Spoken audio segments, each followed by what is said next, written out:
Kanalıma ve mutfağıma hoş geldiniz. Evet sevgili dostlar, muhteşem bir börekle yine sizlerleyim. Çıtır çıtır enfes bir börek, kat kat.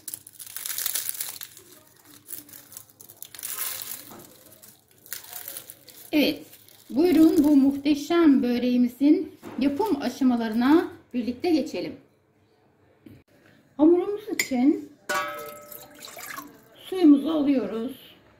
Evet, 1,5 su bardağı suyumu aldım. 1 çorba kaşığı sıvı yağ dahil ediyorum.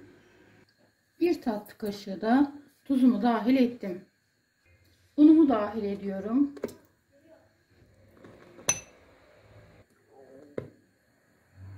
Hamurumu yoğurmaya başlıyorum.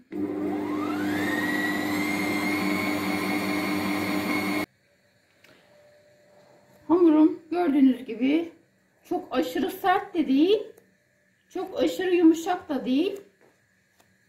Şöyle ele de çok fazla yapışmayan, yani hiç yapışmayan, gördüğünüz gibi güzel bir hamur oldu. 4 su bardağı un kullandım.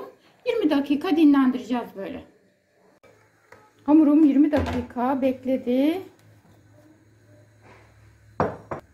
Tezgahıma bir miktar un aldım. Hamurumu üzerine aldım. Şimdi bezeleri ayırıyorum.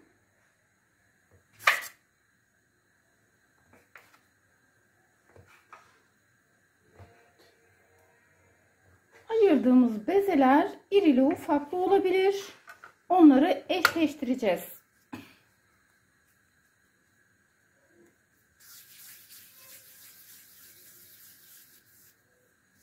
Evet, bezelerimizi oluşturuyoruz.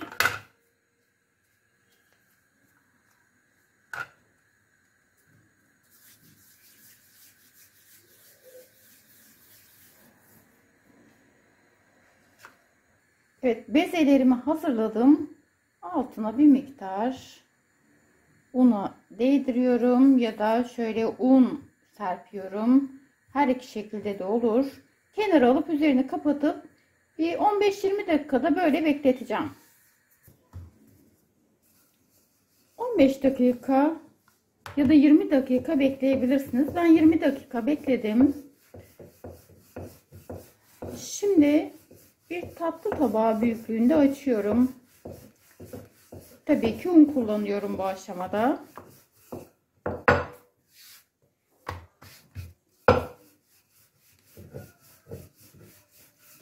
Evet. Büyük tatlı tabağı büyüklüğünde açıyorum. Evet, kenara alıyorum bu şekilde. Fazla unlarını aldırıyorum. Tekrar diğer bezemi de aynı şekilde açıyorum.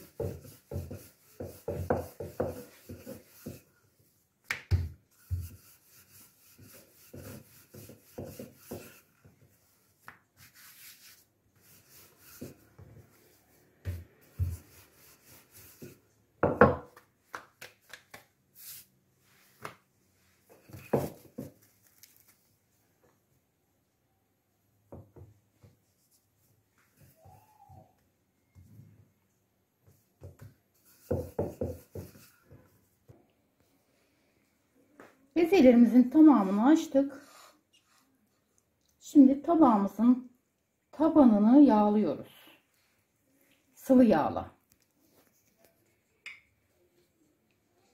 Bir tanesini açtım hamurun. Bir tanesini tabağıma koydum.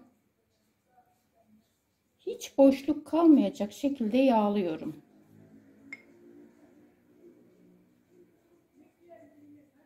Tamamıyla sıvı yağ kullanıyorum.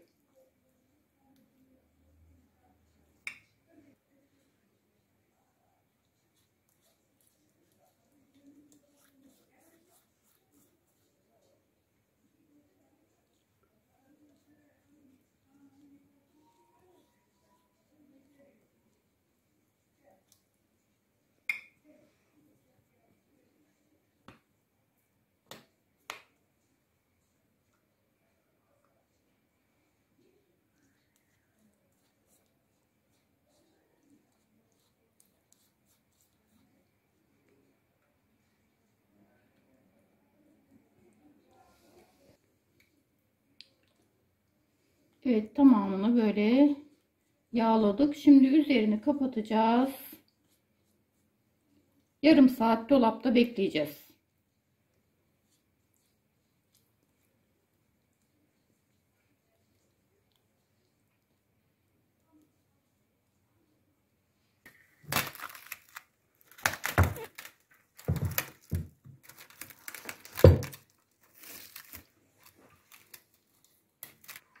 Evet, şimdi dolaba kaldıracağım.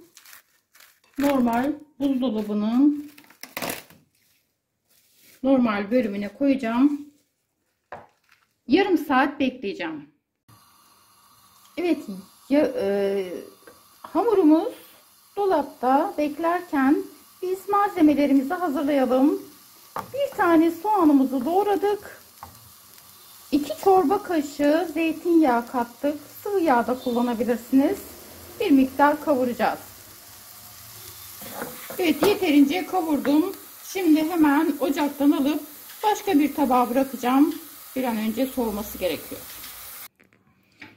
Evet, iç malzemeyi hazırlarken bir bağ ıspanağımı kullanıyorum. Sadece yapraklarını küçük küçük doğradım.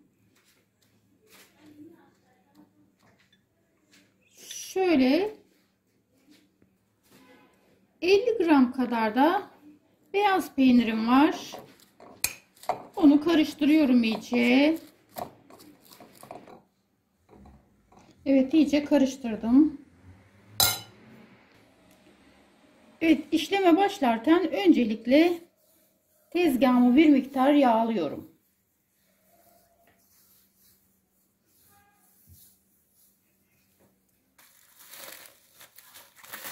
Evet, dolaptan çıkardım ve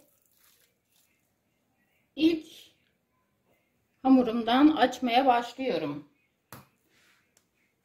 Şöyle şu şekilde orta kısmını inceltebiliriz.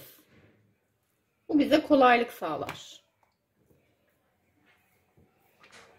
Ve üzerine de bir miktar yağ döküp açmaya başlıyorum.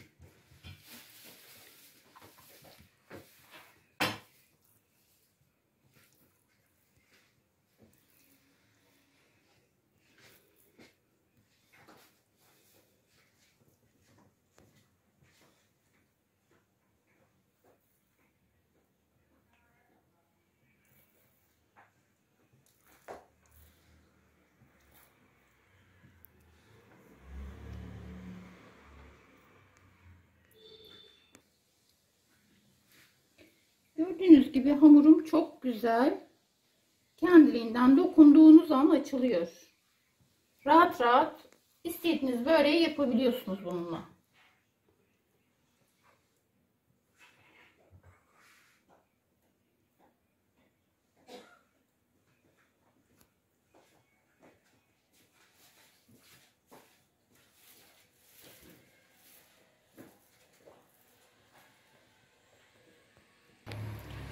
Üzerine çok az şöyle tekrar bir miktar yağ seriyorum ve şöyle katlıyorum hemen.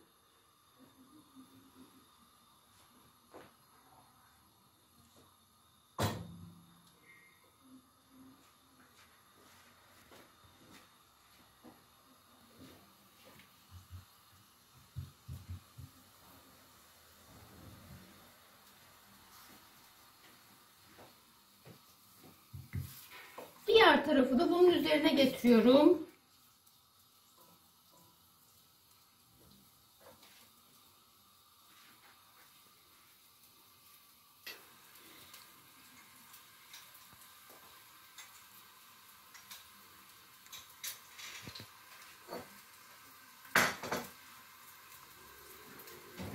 Şöyle güzelce kare modunu verdik.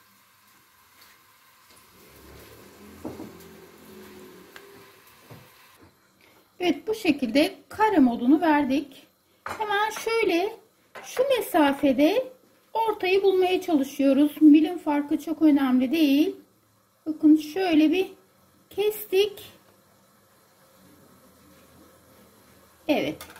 Şurası kapalı kalıyor. Hemen hazırladığım ıspanaklı iç harcımdan bir çorba kaşığı koyuyorum.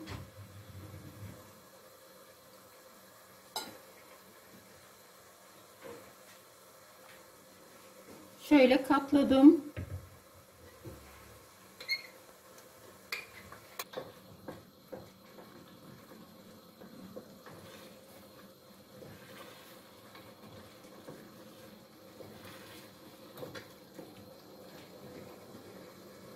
Soğanımı da diğer tarafa koydum. Evet, işlem bu. Şimdi tepsime götürüyorum. Evet, tamamını hazırladım. 8 tane oldu. Üzerini kapatıp 20 dakika böyle bekleteceğim. Evet, yarım saat beklettik. Şimdi fırınımızı 180 dereceye ayarladık. Önceden ısıtılmış 180 derece fırında pişireceğiz.